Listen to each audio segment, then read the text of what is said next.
gargantuan sets.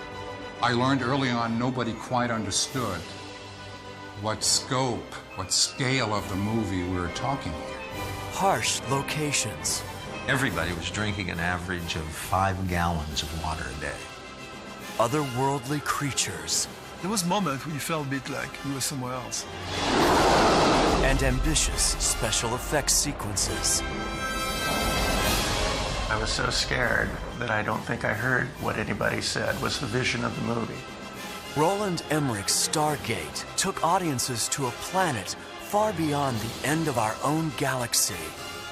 But to create this world at a time when special effects were still new, its talented designers would have to take risks, be daring, and try things they would have never thought possible.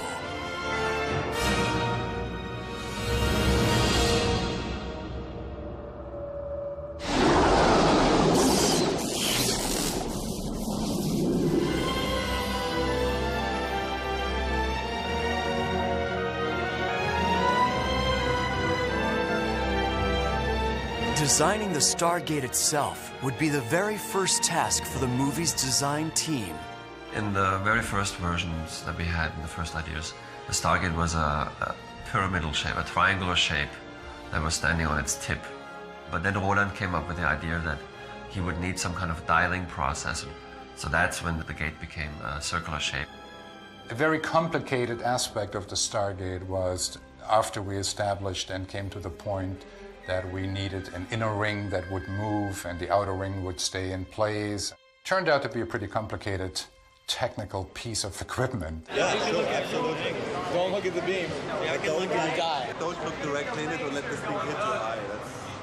Director Roland Emmerich wanted the Stargate to come to life using materials that were real and organic. And so, the special effects team started experimenting with water in a large tank.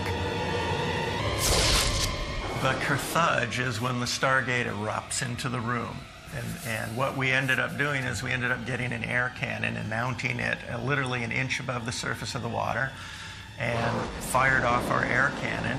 And the first time we did it, we fired off with 120 pounds of air pressure, which lifted the entire volume of water out as a unit, moved over and landed on my DP's head, Dave's stump, which was my favorite moment of the film. We stirred it up and came up with what's called the strudel, which was water spinning. If you shoot water, you shoot the underside. This is a perfect mirror. And so I showed him how we could dunk people into it, and we shot some tests.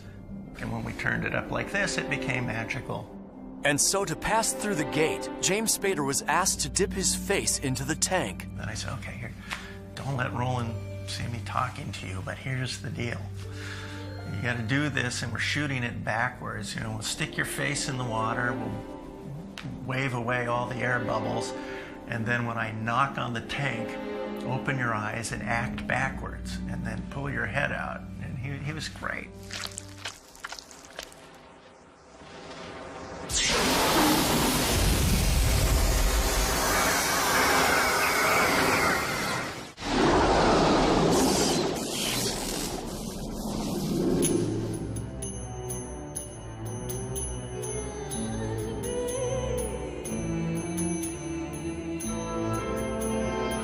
The sand dunes of Yuma, Arizona provided the perfect location for the planet Abydos.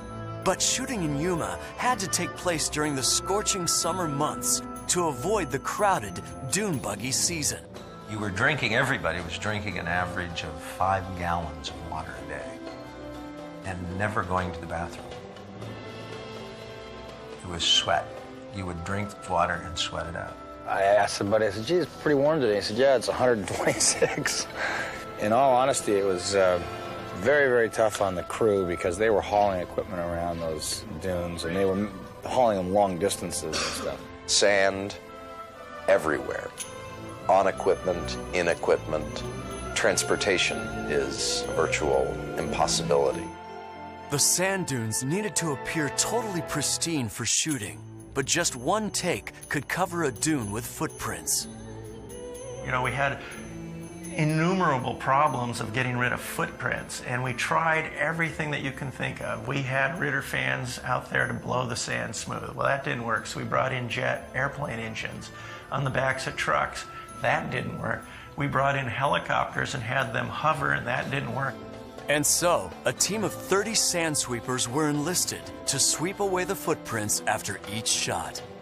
And the same guys would strap giant water jugs on their back, and they'd wander around filling you up because people were dropping like flies. And these guys, like, they saved our lives out there.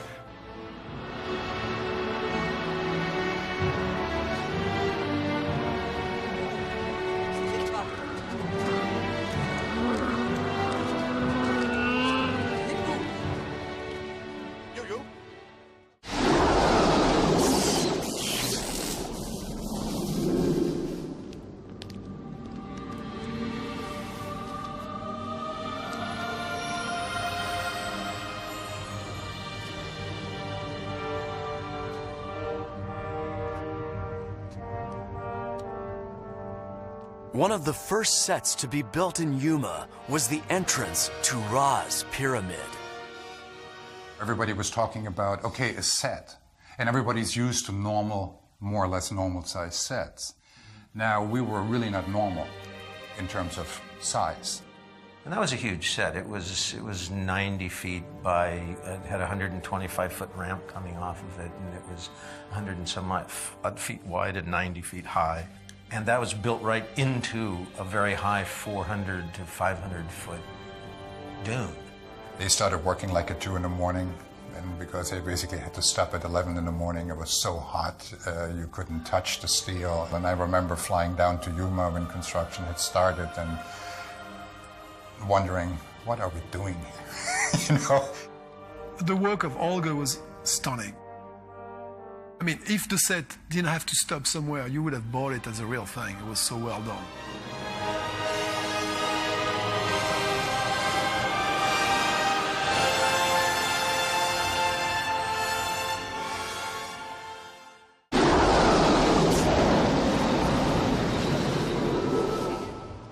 It wasn't just the actors who would have to contend with the harsh desert heat.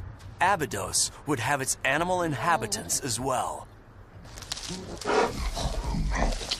The mass stage concept came, of course, from the script, Ron's idea. He wanted some kind of very big, airy creature.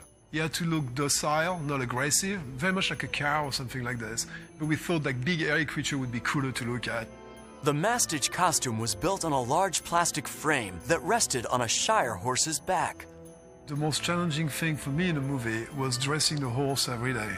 Because I was part of the team, about 5 of us, who had a big truck with a crane to just bring down onto the horse the suits. The horse were wearing those pants like with hair on. And you know, after a while the horse sweats, and they sweat a lot in the desert.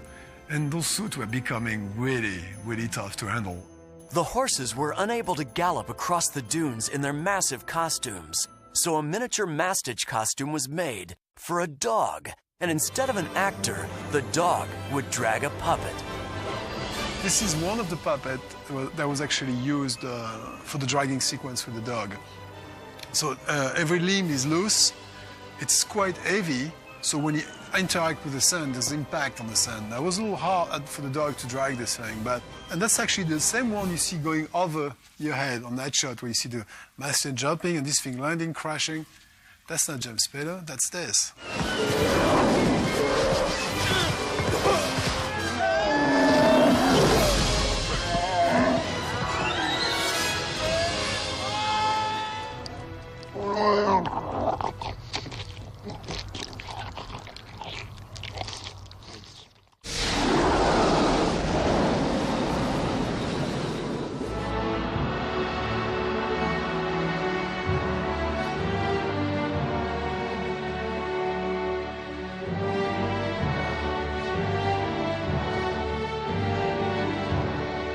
The second enormous set to be constructed in Yuma was the lost city of Nagata. That was 6 very large buildings, the 2 front buildings being, I think, 80 or 90 feet high. And then because it was built on a hillside, the buildings going back were shorter and shorter. My favorite set of all is Nagata City. Walking in there, you couldn't believe how real this stuff looked. It was stunning.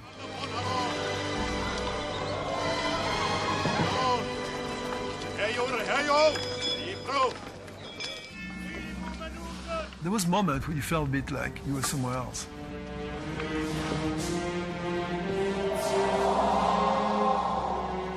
The establishing shots of Nagata were filmed using a model of the city. So the building of the city of Nagata was a bunch of little miniatures photographed in the real light, in the real desert, multiplied out. After the movie came out, we got a lot of phone calls from people going, "Where's that city? Because we want to shoot there." The miniatures were also used to shoot the sandstorm, which was done with a special kind of dusty clay called Fuller's Earth. It just made a whole heck of a lot more sense to take our models and set them up and then blow Fuller's Earth at it and see what we get. Because in a worst case scenario, if it's no good, I can enhance it a lot easier than create it from scratch.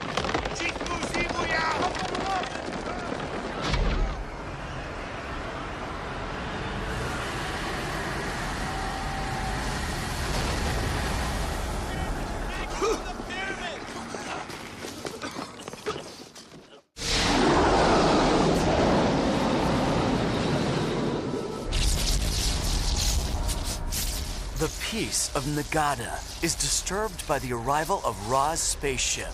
Production designer Holger Gross conceived its unique pyramid design. One of the first meetings we had, we said, "So what's landing on a pyramid?" We said, "Maybe a pyramid." So, and based upon that loose kind of a spin, I went home and started scribbling around shapes and so on. And the spacecraft itself became a pyramid. But when the crew attempted to shoot the ship landing on the pyramid, they ran into problems. We had a lot of problems with the mechanics of this spaceship because we're working in Fuller's Earth, and Fuller's Earth is little tiny, horrible, nasty dirt. It gets into everything and it stops everything from moving. So at a certain point, this thing became a CGI thing.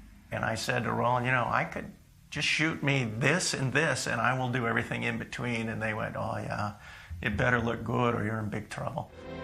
After it's landed, the sun's rising and there's 3 moons and everything looks great. And then suddenly the thing starts sliding open and panels come down and it intercuts with oddly enough, another miniature set from the interior where you see light starting to open, which was a brilliant miniature. I've never seen one as good as that.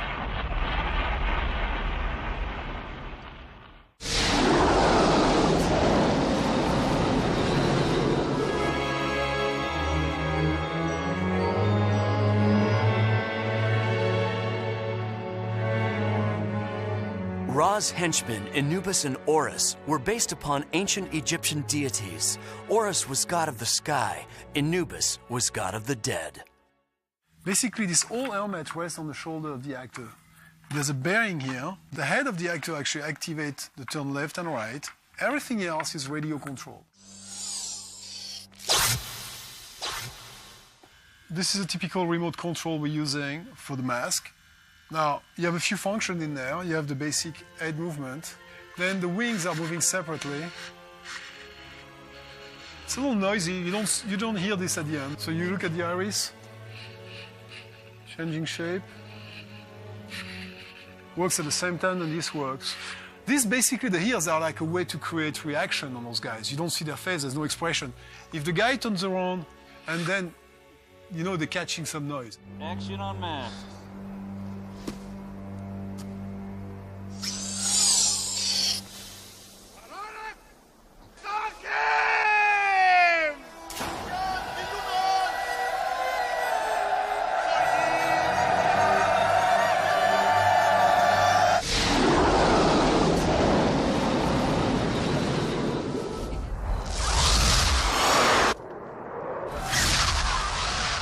The gliders, flown by Ra's soldiers, may have looked simple, but coming up with their design took some time. Roland had a plan about the gliders, and he wanted them to look like blocky locomotives because it's so antithetical to something that flies. And he liked the contradiction. And we shot a lot of tests, and we did some CG tests for him because he had to prove this to the studio. But executive producer Mario Casar did not approve of the design. Mario looked at it and went, "This doesn't fly. This is like an anvil. Anvils don't fly." The final design was discovered by chance. I designed this to be actual Raz belt buckle. And I brought this to a meeting for Roland Emmerich to approve. He looked at it and he said, "Gosh, that looks cool. Maybe we should use this as our gliders." Wow. The final design was born.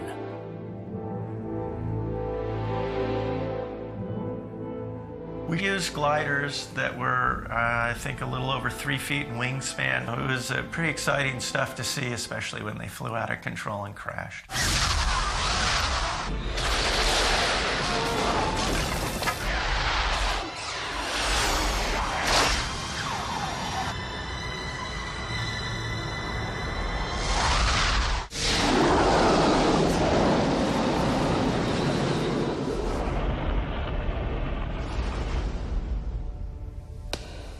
Toxoid.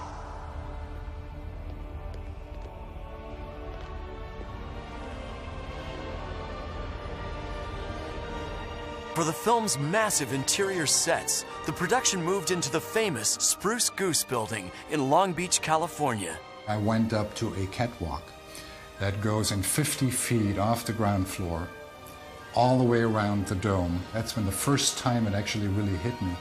Holy macaroni, this is a lot of stuff. And when you saw these huge columns, like, you know, the columns standing in Ra's throne room, it was pretty impressive. It was quite impressive. The design team covered all the walls with specially designed hieroglyphics.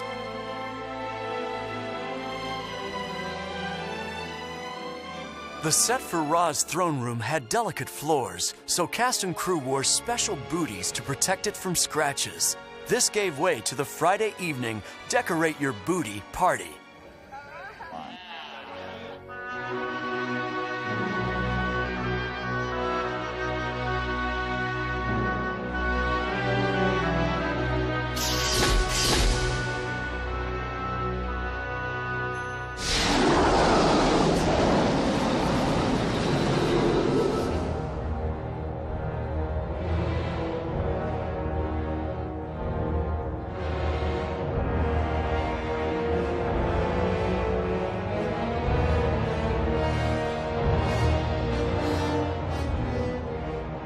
When it came to designing Ra's magnificent mask, Patrick Tatopoulos again turned to Egyptian history for inspiration. The king called Amenhotep was having physical problems and deformation on his face, and his feature was astonishing to me. His face looked like it was very straightforward. I mean, very, very elegant in some ways. That was my first inspiration. When I saw that picture, I said, this is the coolest thing. Something interesting about the helmet is the amount of detail we had to create for it. And I think that's what gives the richness of the movie. I think this really pleased Roland because Roland decided to use that helmet as a title sequence for the movie.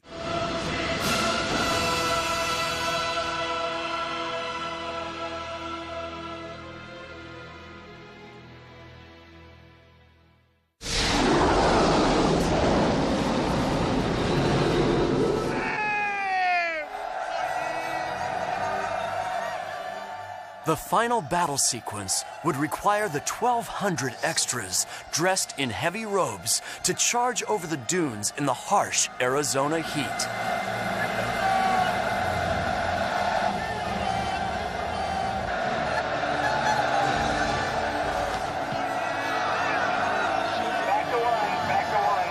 We had the problem of, attrition. People would show up one day and then not come back the next day because they were out there in, all those robes and stuff and running around in the desert roasting.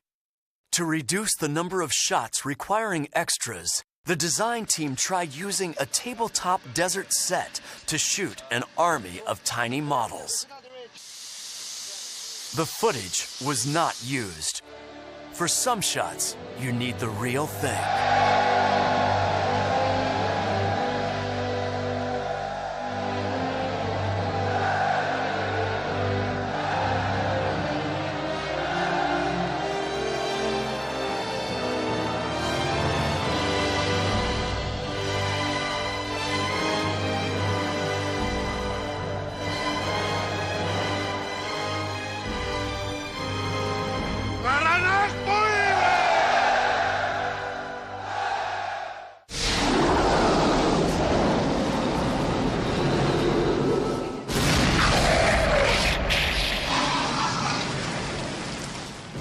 In an early cut of the film's finale, Ra's spaceship explodes, but Ra himself is not seen. We tested the movie, and the audience didn't feel very satisfied. And the bottom line is people wanted to see Ra suffer. What you're seeing here is like the final stage of Ra, when he regresses as an alien at the end of the movie. There was teeth added to that, he was obviously painted, and radio control and puppeteered as well.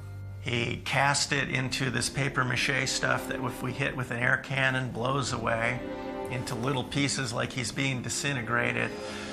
We went out, we shot it overnight.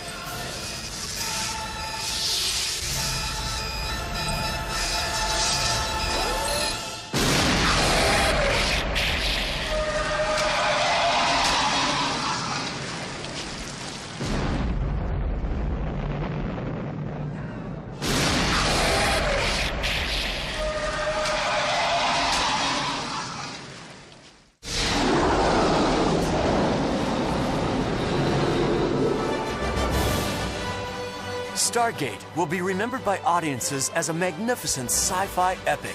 But for those who worked on the film, it was a moment when they got to try things that had never been done before. Stargate is always like in my mind. It was just wonderful. And there was a respect, and when there's respect, everybody tries to work together. Holger Gross is an unsung, genius hero of this movie. He and Patrick Topoulos and Kit West did phenomenal things for no money and in no time, and they were ever creative. And Roland, of course, gets all the credit, because without Roland, we'd all be sitting around going, so what do you want to do?